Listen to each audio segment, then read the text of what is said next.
Hello and welcome to Game Day. In today's episode, we have a very special guest, Georgina. Thank you for joining us. Thank you for having me.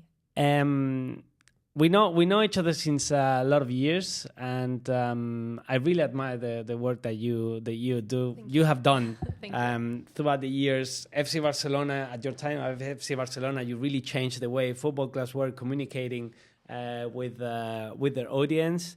And in today's episode, we're going to talk a lot about social media content, about different strategies, about what is working, what is not working, and in general, where the industry is going and where are the biggest opportunities for football clubs. So, Georgina, thank you for being here again. And maybe we can start by just telling a little bit more about yourself, introducing yourself to the audience, and how was your path to get to FC Barcelona and what you're doing now after a long, successful time at the club. Well, first of all, thank you for having me. I'm very excited to be able to share this conversation with you. I know we align on so many things, content-wise, industry-wise, so this is promising to be a fascinating conversation. So yeah, long story short, I spent almost 7 years at FC Barcelona, 4 of them as a content creator for the first team. That gave me like a lot of experience on so many levels about the content you need to create, but also the business side and the insights I got to learn from unbelievably good people that had so much knowledge. And with all of this and also the experience of working with a very talented team, all those insights that I got to carry on with me now that I am just on my own with my own company, digital content, and providing for mainly entertainment industry, focusing in sports and a little bit of music, but I'm staying in sports because sports is just my thing. Absolutely. And you're going through from working at a football club to being an entrepreneur. How does that change is feeling now? Well, it's crazy. You tell me. It's a ride. It's a roller coaster. There's days where you're like, what am I doing? Like when you have a full-time job, I think this is in any kind of industry. It doesn't have to be in content or sports. It's just like you're used to, you have your routine, you're in your comfort zone, and it's just like every month you get your paycheck and that's it. But now it's like I'm hunting every day for stuff to happen, to have the clients happy. I have to deal with legal stuff, with business stuff, and it's an amazing growth experience. So I'm very grateful that I get to experience that. I wouldn't say it's an easy road and not for everyone, but for me, I'm enjoying every minute of it. Yeah, I can imagine. And you're diversifying your business a lot, as I'm seeing. Like every time I have a conversation with Georgina, she's launching a new thing or a new service in her company. So I wish you all the luck in this new time. But let's go back a little bit to your time at FC Barcelona, because I think you were one of the first faces as a social media reporters in football. FC Barcelona was one of the first club in introducing this new person in the content strategy, like the social media reporter that was talking directly to the audience. I remember I always tell the story when I went to Miami on the US store with you on the team, and you had a lot of people asking more photos to you and Aviv, that was your colleague at the time, than to like second team players that were going to with the first team. How does that feel?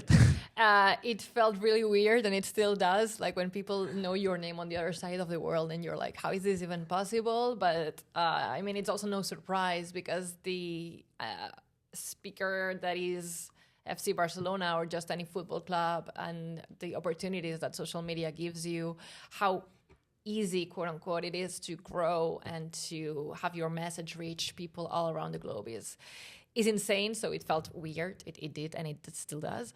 But it's also just proof of how our work, and I'm not talking specifically about Barca, but just people in the industry, how our work really has an impact on people's lives all around the globe.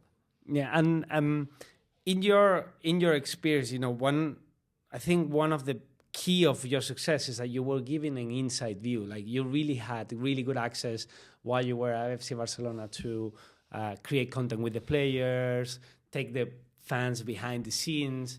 How was that experience at the beginning? Because one of the biggest challenges or one of the hidden gems of every football club is access to the players. That's where the big value in creating content, I think, is today, and what the fans want to see. But at the time when you started, it was not the case. Like, how was that first relationship with the players? How does it felt? So there's like different levels here, different layers, sorry. For accessing the players, everybody knows this in the industry, it's hard, it's difficult, and every time it's getting more and more difficult. Contracts and deals are in the middle of these situations. So if we go back to when I started, literally for me, one day they were like, okay, you're going to work with a team and you're going to be creating content and all that.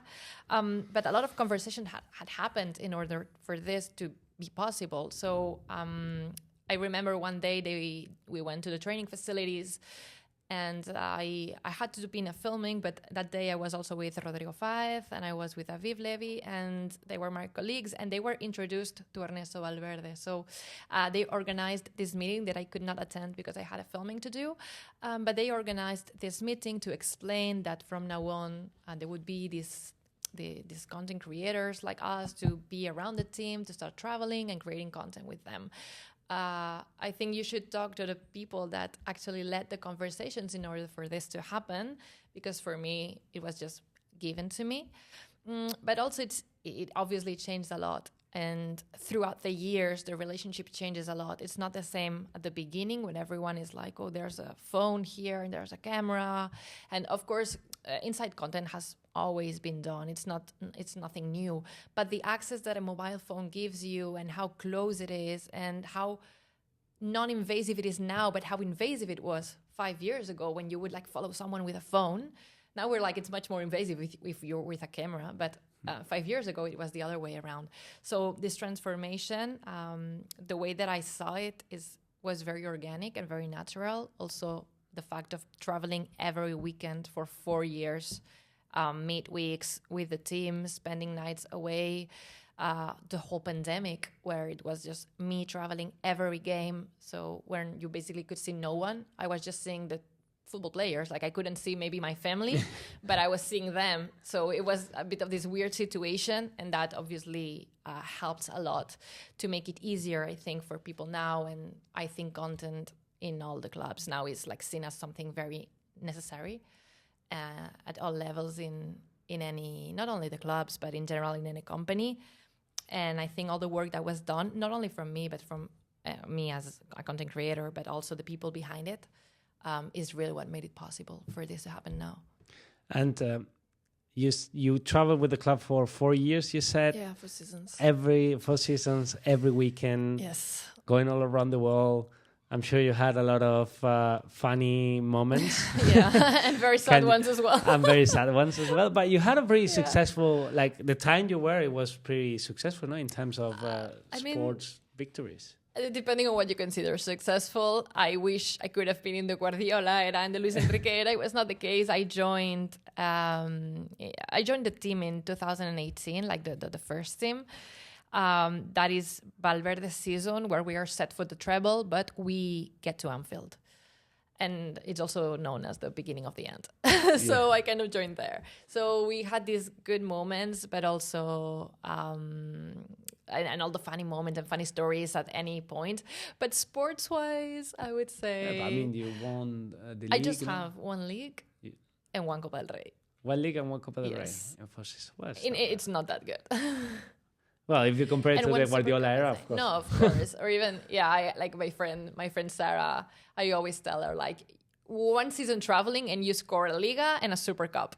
And me for 4 years, 4 full seasons, one league and one Copa del Rey. But I mean, it's not about the trophies at the end of the day. But what were your favorite moments? I think, it's really the people you travel with, and like, I don't know, I don't have like this story in my head that I can tell you and we'll be laughing about it because I have to think of it. But I can also tell you that some of the funniest moments of my life have happened in these situations, like in unreal situations where you are like in the other side of the world. And yeah, it's just that everything that surrounds football is pretty unreal sometimes, and it looks like science fiction. So yeah, the funniest moments of my life are definitely happened in this ambience and moments, but I need to think about one. I can imagine that the PSG comeback was a really good one. I wasn't working with the team in that one. I was at the stadium, but also when you're working, it's very different. Like you don't really get to see the game. Here's a funny story, and it's also one that I love telling my students. Like when I give lectures about social media and that, I'm like, forget about the fancy, I'm gonna go to all the games and get paid to watch football. Yeah, not really. Not really. Like in this case, for example, it was a Ferencváros Barça first game of the Champions League, I think. It was a pandemic. It was played behind closed doors. And I had to do so much content during the pandemic. It was insane. I was doing the real time on Instagram stories. I was sending all the stuff that was happening real time to the team so they could post. I was doing a vlog every game that was filmed while I was doing also the real time myself. No one was with me. And I had to edit it once the game ended. On top of that, I would do 1 hour live show from the stands before the game. And everything that is unseen, like handling just the situation around at stadiums, it's another extra task that you need to do. And on top of that, because nobody else could access the stadium in Champions League, and it was just me and one videographer, like in the whole stadium, I was also supposed to do like the flash interviews after the game. So Barca wins 5-1. I spent the whole game like filming and taking pictures and vlogging and doing the live connections. And it's such a mess. I see nothing from the game. Also, there's no fans. So if you score a goal, basically, if you're not watching, you don't even realize. So I would be like, 3-1, amazing. But I'm not even watching the game. And so the game ends. I'm doing the flash interviews. And suddenly some guy approaches. And I'm like, are you Ronald Araujo? Like, I've seen you around, but I don't know who you are. Like, it's his first game. Like, he's from the reserve team. Nobody really knows him. And I'm like, did you even play?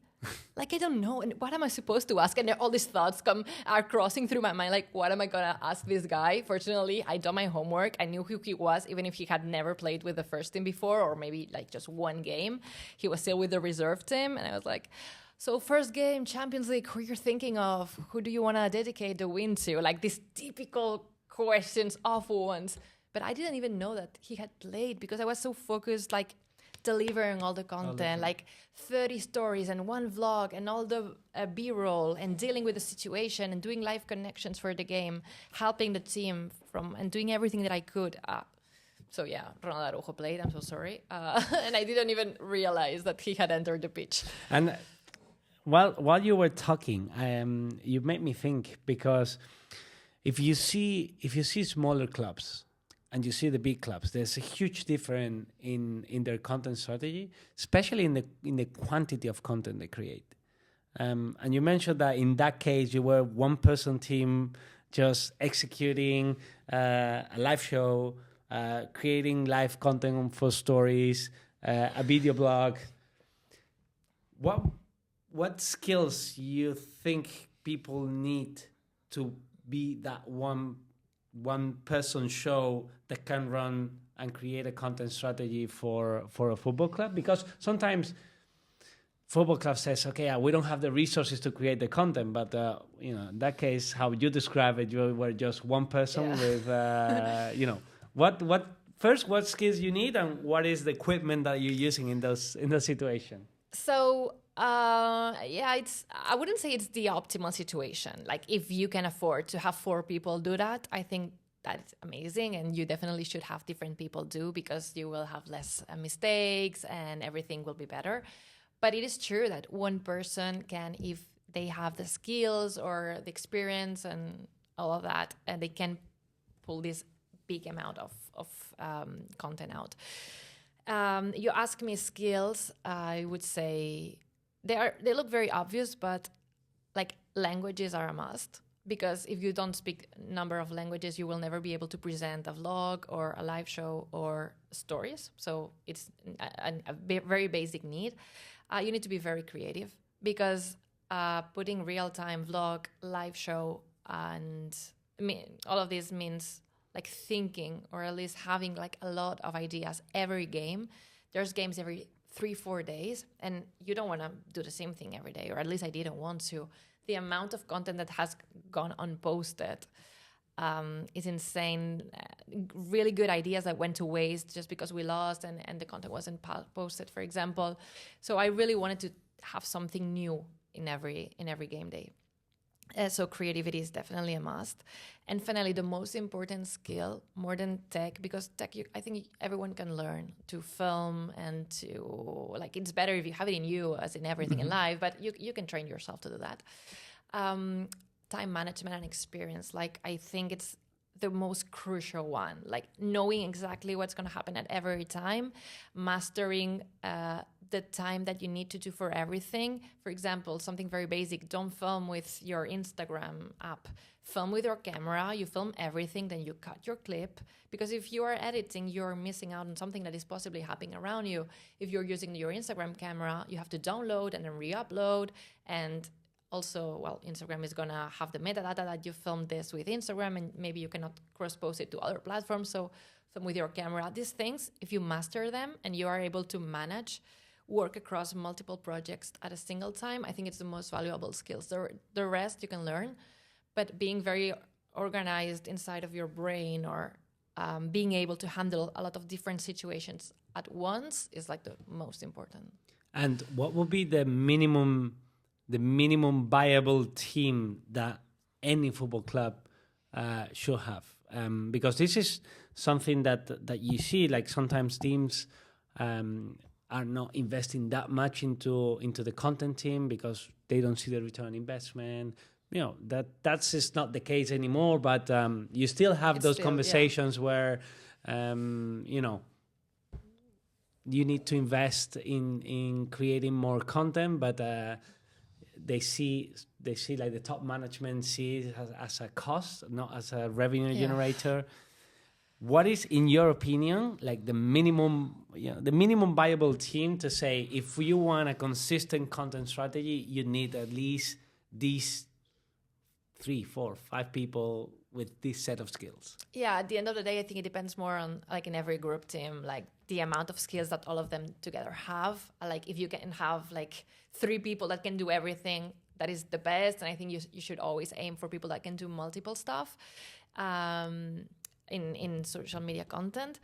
But as I said, like if you can afford to have more, always try to have more, because the more people you have, in theory, the better content you will be able to put out. So as for the minimum people, like you can definitely have one person that does real-time content creation, and then you need one backup person to be able to post that across the channels. You're going to need a photographer. You cannot do pictures and video at the same time, or social media video at the same time. And that is difficult. So I would say a photographer.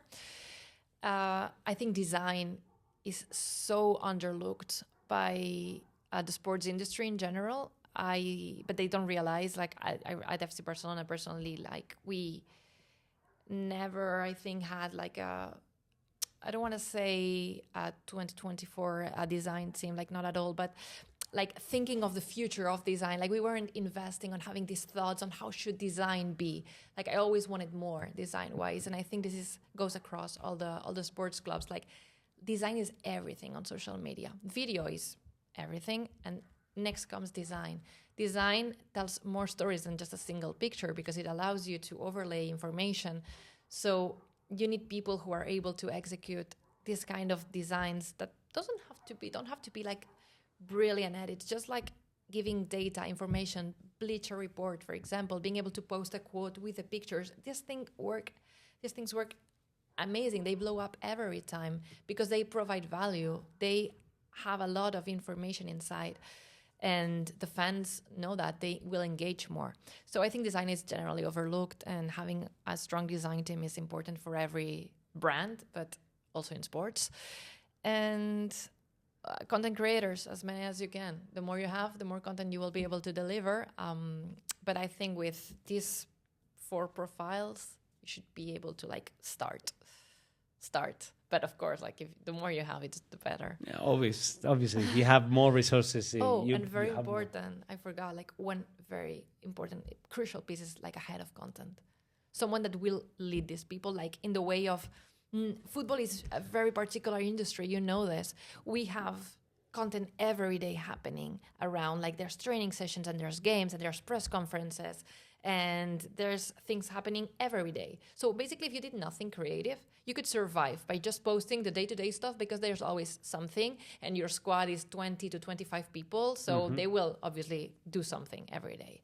Or you could just repost what they post and you'd be fine with that. So making this live with what will make you different is crucial. Like having someone that will really balance between what you need to post because it's what's happening, but also giving importance to what only you have, and it's going to position you in front of other clubs because they all have training sessions, but how many of them have all the content that the content creators are going to create? So having someone that really understands this vision, leads them, helps them, I think it's probably the most important one. Basically develop the storytelling. Yeah, exactly. Yes. Let's develop the storytelling and try to differentiate. The tone of voice, the strategy, like everything. It's so fascinating to me how sports has so much stories going around, and sometimes you need someone that loves, that is passionate about football. For example, if you work for a football team, to remember that day where that player scored 5 goals. I'm not talking about on this day, like 5 years ago today. No. Like if a player scores 5 goals today, so you're like, oh, this happened that time. Leo Messi did this or did that, and we can do like this mirror image where you need someone that thinks of that kind of stuff. So another important skill, like knowing your football, will set you in advantage in respect of the other people. I think that's across everything, knowing where you are playing. But it's true that football has a lot of sensibilities and a lot of history, and it's all about passion. And sometimes when you create content, you have to be aware of that passion and how people feel when you post something. You mentioned that you had so much content created but not posted because the team didn't win. So that the sport performance clearly affect the way you work every day. Yes. Also, I think one thing that was really well done at my time at Barca is that by the team is that like we were not brilliant in sports. It's kind of easy when you're winning, like your numbers will go up. Absolutely. I always say like the best social media strategy is winning on the pitch. Of course, the best football strategy is winning. Like the whole company is going to benefit from your team winning. Social media is no different, of course. But maintaining the numbers when you are losing 4-0 at Anfield, when you are getting destroyed by Bayern 8-2, like while you are being hated on for your coaches, for your board, like that is where the real challenge is, I think. And I think it was very successfully dealt with at the time. So while winning will definitely boost your metrics and will help you, what is really core to understand is that there's only one winning team, but all of the rest can be winning in content if they know how to deal with the storytelling around them. If they capitalize the tone of voice, what they want to share, the way they share it, if they have hosts or not, if they build this strong, consistent social media content strategy and are able to develop the assets that will make people engage, it doesn't matter if you're winning or losing, if you are 16 on the table or if you are Girona and breaking everything this season. Like it really doesn't matter because your fans will engage with it the same. You will grow to new audiences as well. Zenit, Roma, like there are so many examples that really took advantage of this a few years ago. So yeah, of course the sports performance will affect the numbers, but being able to deal with defeat is also what will make you different and better in the game. I always say that a strong content strategy will help you win more when you win, yes, and lose less when you're losing. 100%. And now you don't see that much. But I remember a few years ago, it was very, very common that when a team was losing or when a player was not playing well, the strategy was, okay, I'm not posting anything. Yes. I just hide myself. It's like put my head under the water, just wait until the storm passes away. And at the end, that I think that those are the moments where you really need to show up. Really? Yeah, absolutely. More than when you're winning. Yeah, when totally. you're winning, it's easy. You're gonna whatever content you post, you're gonna get the engagement. When you're losing, is when you need to create more. When you need to stay closer to your fans to build that connection. Absolutely. I've had like massive fights with my former boss, who I have a great relationship today. But in the past, like we struggled a lot because he was more in the no, we should not post and be silent after the 4-0 at Anfield. And I was like, to be honest, I think like of course we need to see what kind of content we're gonna post. But as a Barca fan, I am very hard. It's very painful for me to see the team like this. So I want my club to tell me that it's going to be fine and see all of them working together. Or I want a beautiful graphic that will say like, en las buenas y en las malas. I don't know how to say this in English, but like we stand with the team no matter what because colors are stronger than just winning or losing. So that would be my approach. I understand and respect that a lot of people still don't think like this, or maybe they never will. But if you get to tone down your tone of voice and you get to adjust what you want to say, these are the posts that will really like skyrocket your metrics. And you mentioned before time management of one of the main skills that someone needs to have to be successful in creating a social media content strategy. What about planning? Because sports has a at the beginning of the season, you know already who are you playing against, when, and there are things that happen and change the calendar if you win on the knockout stage and you go to the next game. But how important is the planning that you do previously to a big event? That's very interesting. It really depends on the final output. It's not the same to prepare for a live show where you need to prepare 100% of the content than real time. So I would say it's a balance. Planning is really important, and sometimes it's not done enough, because if you script well and you know everything that you're going to post, then you will be able to improvise better because you will have to spend less time thinking on what to post. So here's another funny story, or maybe not funny, but just like a quick tip for anyone out there wanting to be a content creator or a host for a football team or something like that, is I would, before a game, have my script on what I would post at every moment. 10 a.m., match day, 10:30, hello from the stadium, blah, blah, blah, blah, blah, blah, blah, blah. So every 15 minutes, I knew what I had to post. All the branded content that the wonderful team at Barca would share with me, so that I didn't really have to spend time thinking of how I need to activate things, because they would just say, you need to do this, and I would be so grateful for that. I would add it to my script very organically as much as possible.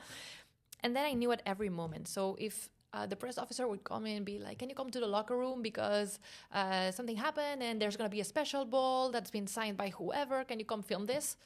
I can, because I have my script well prepared, that I know that while I'm filming this inside the locker room, I don't need to be thinking of what I'm filming next and wasting time on this. So I go, I do my filming, then I add this to the script, and I just post the script on the wallpaper of your phone so that you don't waste battery unlocking, going to your app and checking that. No, wallpaper. I just tap, I see the time it is and the things that I need to do next. So I know exactly at what moment what I have to do. You put it out there, it's probably the top one mind-blowing discovery that I've done, like doing this like 6 years ago was like, this is what I need to do, so I don't waste battery and I don't have to carry on with 6 phones every time dealing with that. Planning is everything. I think I'm gonna copy you with the to-do list for every day. Of course. I mean, that's a really good productivity tip. I go to the supermarket with my with my to-shop list on my as my wallpaper. If you see my wallpaper, it's full of lists, basically. Yeah, I don't list everything, don't get me wrong. But yeah, it's very useful. Like it's very useful. I like that productivity tip. It's a productivity hack. Every time you learn something new. It's incredible. I really like it. I mean, I now forget what I was going to ask you. no, this is every time I tell it, everyone is like, "Oh wow, that is so clever." I'm like, you make the best decisions out of need. Like when you're there, like. Because sometimes you plan and everything goes wrong and you end up losing and people are screaming at you for no reason, or maybe just raining and everything you had planned goes to waste.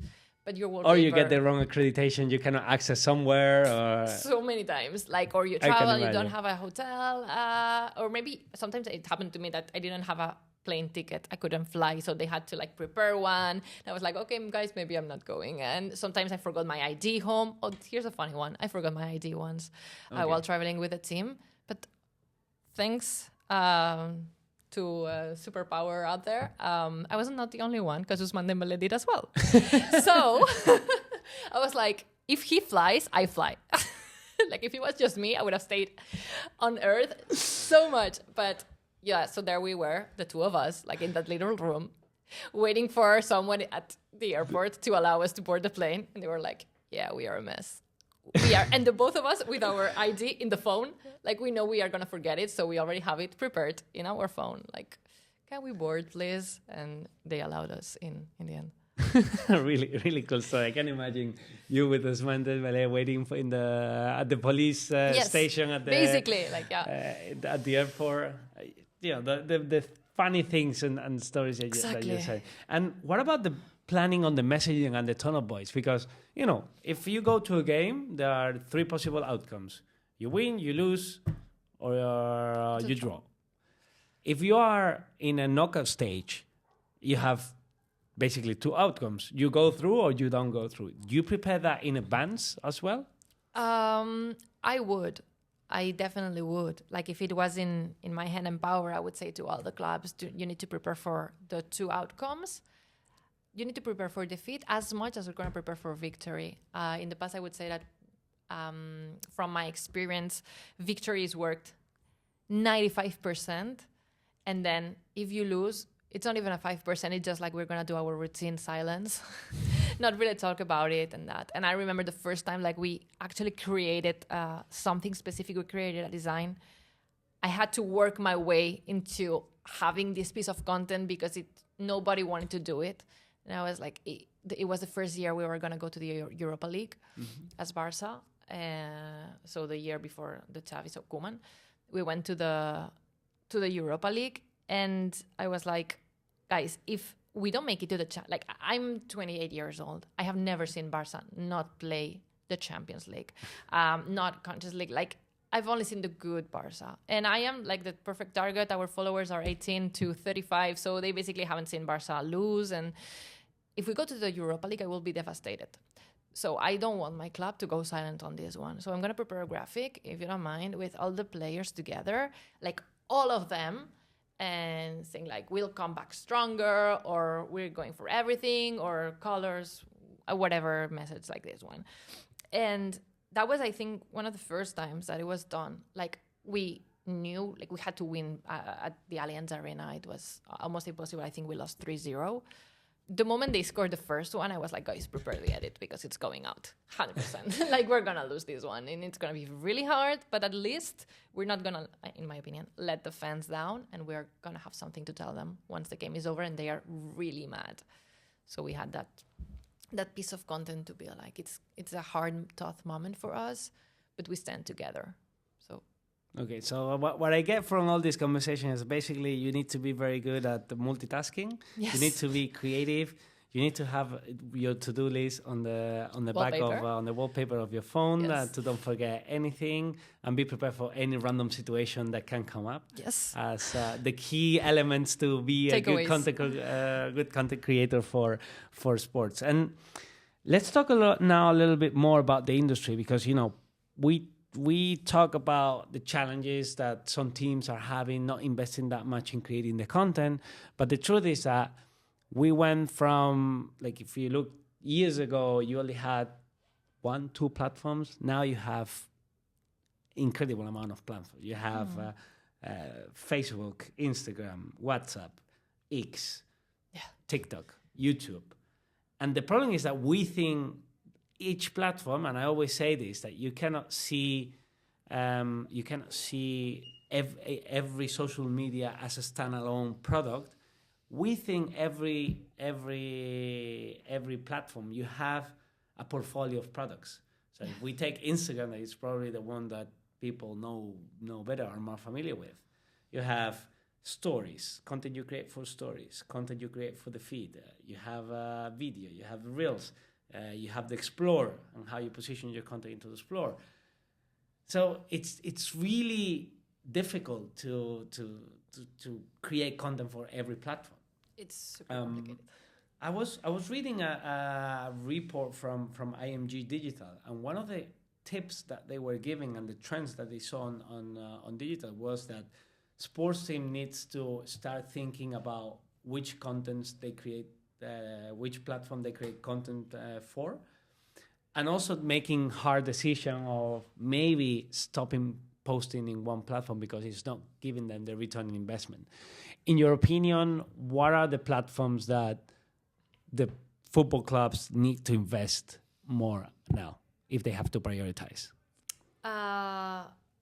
In general, and this is not only sports, but it's an important introduction, I think. Whenever you are opening a brand or a new something you need to post, you need to understand who's your target, always.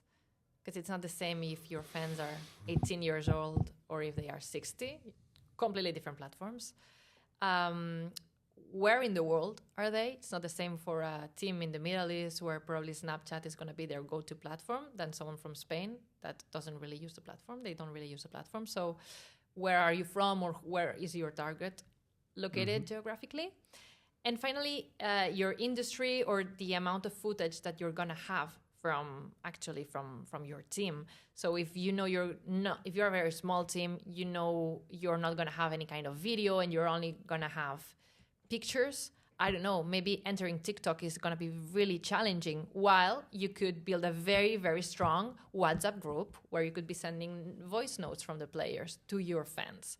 So you need to balance everything together. If you are a generic, average football team from Europe, only for your European fans, so your base strategy, surely Instagram and TikTok, but then YouTube for the revenue. I would keep Facebook just doubling the posts from Instagram. Like, I'm talking minimums here. Obviously, as always, the more the better. So doubling the posts from Facebook. I think X or Twitter, you could orientate it to giving a specific service, like. But not having X become like the place where you post everything, because that just will make your account stall. And I would avoid Twitch because it's really hard to maintain. Like, it's like a lot of resources need to be invested to create a live show every day or every whenever. Discord, if you ever get the resources, is a really good place to create communities. And then for your internationalization strategy, you could focus on platforms that are very strong in some specific areas. I'm not even getting into the China market. Like, this will all depend. But for an average European football club, I would say TikTok, Instagram are the main ones, with YouTube. Understanding the new YouTube and also all these platforms, they are so, as you said, they have their own portfolio of products inside. So it's like, it's not Instagram. No, it's Instagram Reels, it's Instagram Stories, it's Instagram Feed, broadcast channels, blah, blah, blah. Can you post the same thing on Instagram broadcast channels and WhatsApp? Yes and no, because the people on WhatsApp are not the same that are on Instagram. So you always need to adapt. It's so complex. And yeah, the big thinking heads, sometimes they don't understand. They think it's just like taking a picture, uploading to stories, and that's it.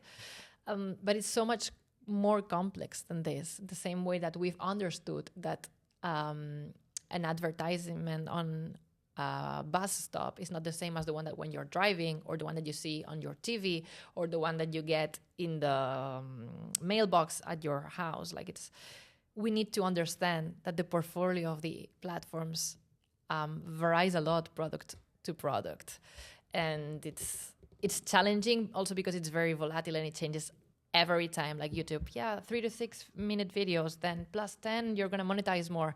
And now we're seeing YouTube boost clearly the longest videos. 1 hour video is much better than 11 minutes. And I'm not even talking about 2-minute video. Like, who would post a 2-minute video on TikTok nowadays?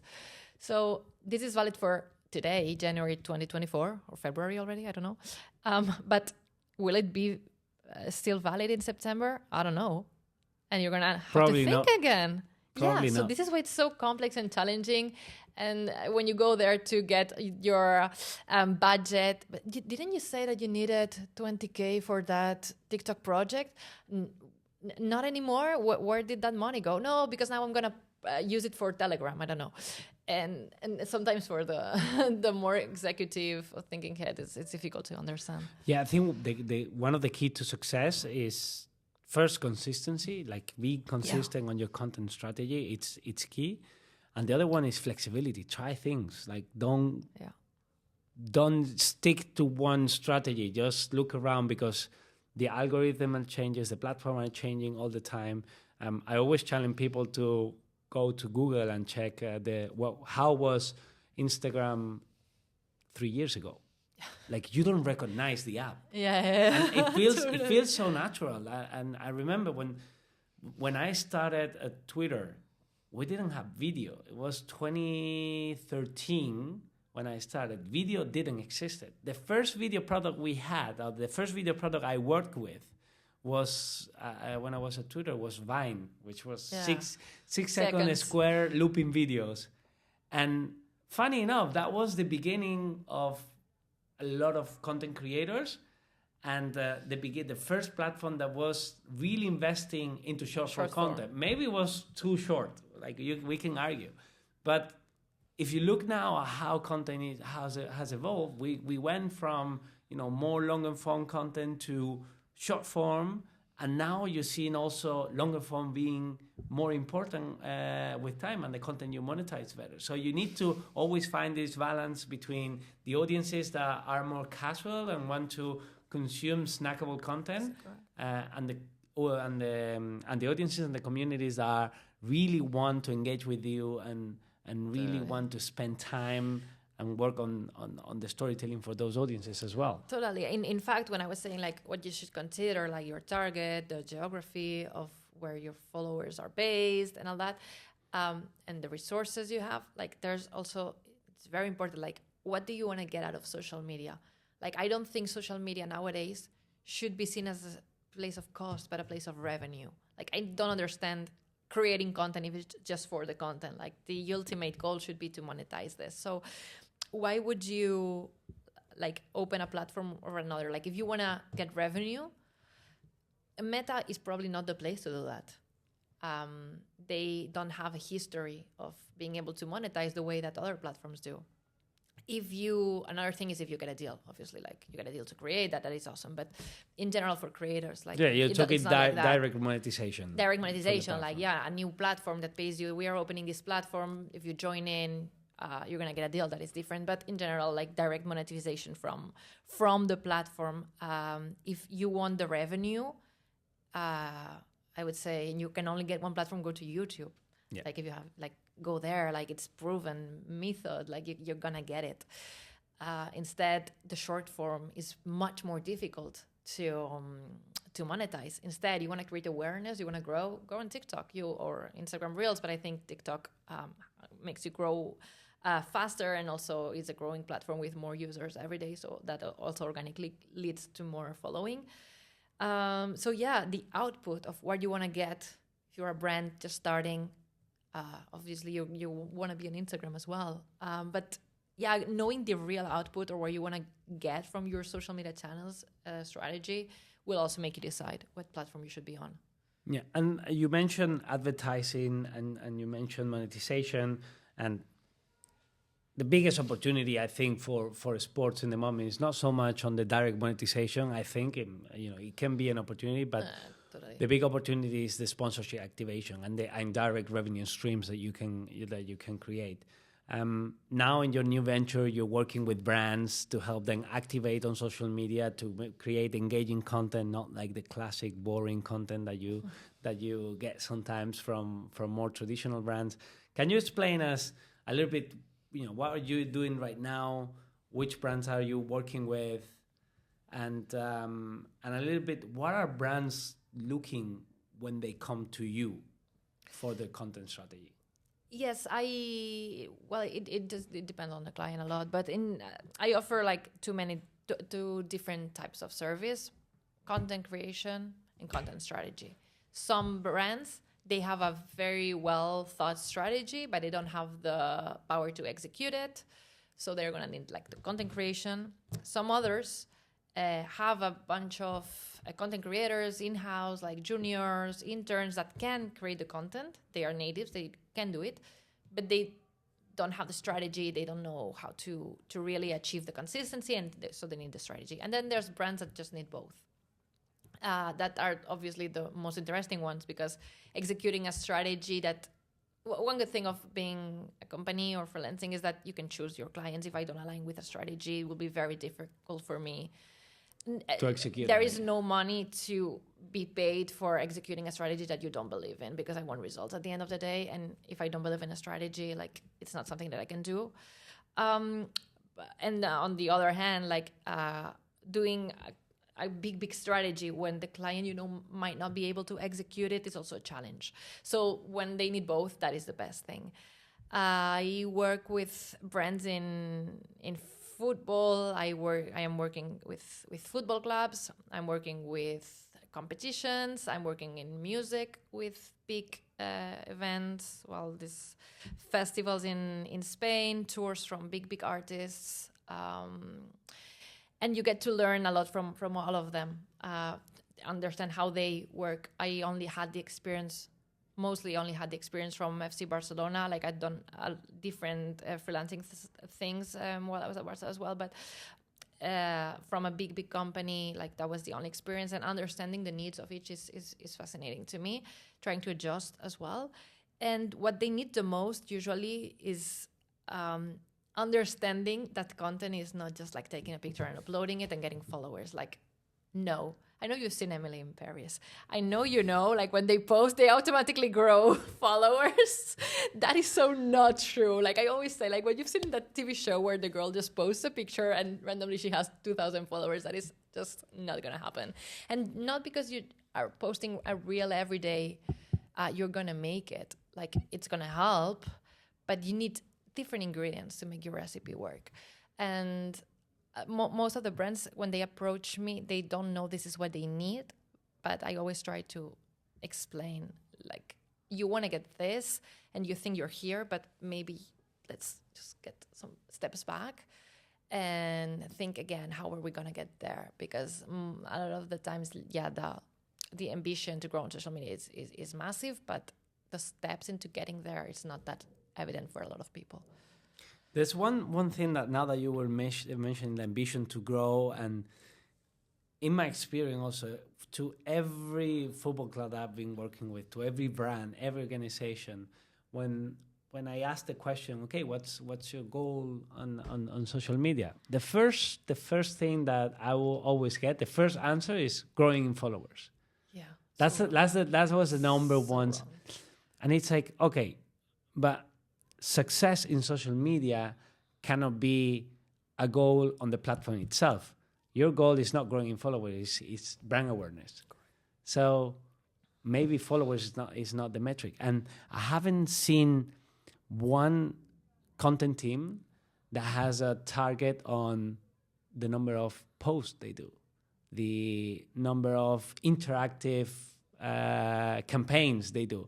It's like they all the goals that are set for the content teams are typically dependent on the platform and the algorithm, but it doesn't really depend on the actual work they do. So it's a bit unfair for some so unfair. for some content teams, because you're basically setting your team for failure. Yes. If the platform is not growing and you don't reach the number of followers, obviously a big content strategy and a strong content strategy will help you grow your followers.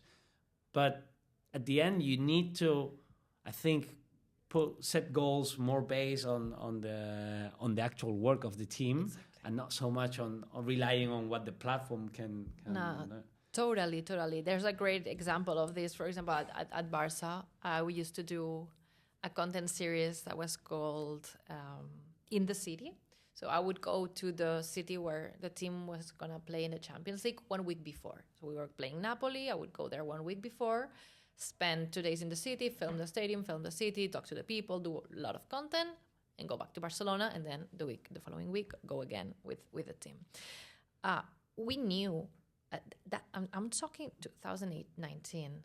Like, it's very obvious now, but it was not that obvious at the time. So the people who were making the decisions there, I think they are to admire because of how they thought and they saw this into the future. So all this lifestyle content, we knew it was not the content that was going to perform the best. And when we did the first, it was like, oh, it only did 30K views on YouTube, that first video. And maybe the more traditional people were like, we're not going to do it again. It's like, give it a try. And also, this is not just bringing you views. This is positioning yourself as a club in lifestyle, talking about the city, showing respect. We are also engaging with local fans from there in the video. A lot of people will see it. Then we go to Manchester and we do the same thing. And the video works better because, no offense to Lyon, but Manchester United is a much stronger team than that Olympique Lyon. So the Lyonnais, the video obviously worked better, but the work behind was the same. The brand awareness, however you want to call it, was the same. And then we went to Liverpool and we did it again, and it worked even better. And the tour around the stadium, I think it's already like 1 million views on YouTube, which for a content with no players, and with basically just me talking to the camera, I think that's a lot, because who would want to watch that, you know? But yeah, it was interesting. And the things that this kind of content brings to your brand should be much more than valuable than the final number of views, followers, or anything that you have, because that's what makes you different, and that's what might help getting other deals and being able to execute some activations that maybe you wouldn't be able to if you didn't have this kind of content. Yeah, I have another funny story with this. I was working when I was working at Meta. One of my partners was PSG, Paris Saint-Germain, and obviously the social team had a lot of goals around growing in followers, growing interactions, and suddenly Messi moved from Barca to PSG. In 1 week, they destroy all their goals. Like in 1 week, just with the transfer of Messi, they gain 2 times more followers that they were expecting to. The whole target of the year. They have more engagement than the whole previous season.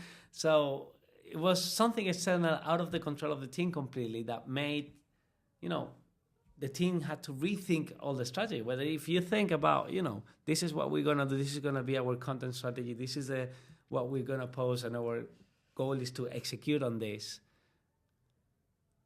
No matter what happened externally, we will stuck to these goals.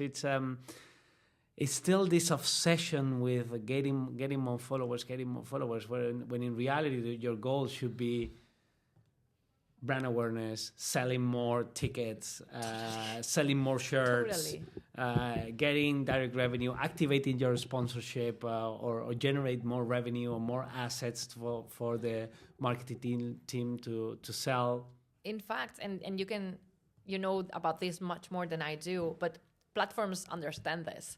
So earlier, like a decade ago, if you had 100 followers and you posted at 10 a.m. and 20 of your followers were active, 20 of your followers will get your tweet with, because it was a chronological feed, that will get this.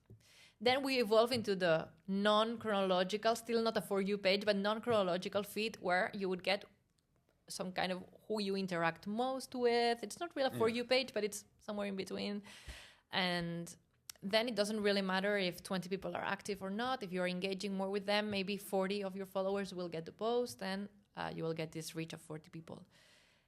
Now we are getting to these For You pages where you don't even need to follow the person to receive their content, what are the platforms saying here? Is like, at the end, if you want to convert and you want to, like, the content you need to do is with a sales mindset or with a whatever goal it is. If it's selling tickets, with the selling tickets. If it's with a specific campaign, with a specific campaign. But it's like you don't need to have like 1 million followers to hit 1 million views, because if your content is good, your message is good, it interests people, your final product is good, you're gonna sell the tickets thanks to the platforms and how they are working, because they understood that what content teams sometimes haven't understood yet, that they don't need to grow a lot in followers in order to check the boxes of their goals in sales or in conversion. Yeah, I think now the opportunity is actually bigger, because before you need a lot of work building your audience, and don't get me wrong, like building your audience is still super important. Absolutely. But when you post something, it has the opportunity, or it has the potential to go to every single person in that platform that is potentially interested in that content. Correct. And that is it's a huge opportunity. And that's why I think sports need to do a change of mindset and say it's not anymore just about the football or just about the sport. It's about the entertainment. It's about entertaining people. That's the key. It's how you entertain people, even if you are not a hardcore football fan. Absolutely. And with football being less and less kind of relevant every day, with not because it's less relevant, but now it's sharing its space with a lot of other entertainment things that are happening. You only had football maybe, well, I don't know, but 30 years ago, maybe, like, of course the offering was much smaller, but now you have football, you have live streams from your favorite streamers every day, you have so many Netflix, HBO, movies, music, you can go outside, you have so many activities, music, galleries to visit in your city, friends, social media, like you're competing with your friends are posting pictures, you would rather see the picture of your friend who's just dating this new girl rather than your football team, well, maybe not a lineup, but you get me, like you're competing against so much stuff. The attention span is dropping every day. So it's much more difficult now for football to stay relevant, and that's also how you need to maximize this opportunity that you are having. You're competing with all these people, but this 10 years ago would have been impossible for you to grow. But now, like, if you have 0 followers, you can get millions of views. Like, I see everyday TikToks with this 9 million views and 2,000 followers that they probably just made out of this TikTok. Because it was just a fun content that went viral, and that's it. And literally, that's it. The problem is to think that every content is going to go viral, or that going viral is either random or easy, because it's not. It's kind of easy if you know what to do. It's, I wouldn't say mathematical, but there's so many steps that can lead to that. No guarantee, but can lead to that. But instead, like, it's like a lot of bosses, managers, they think like, or we're hiring people that are going to do a viral video, or I want this to go viral. That doesn't exist. That doesn't exist. Like, you need so much more. Or this piece be really a masterpiece, like a very, very fun story of someone like falling and hitting like this glass door. And yeah, of course it's going to go viral. Do you have this? No, then it's not going to go viral.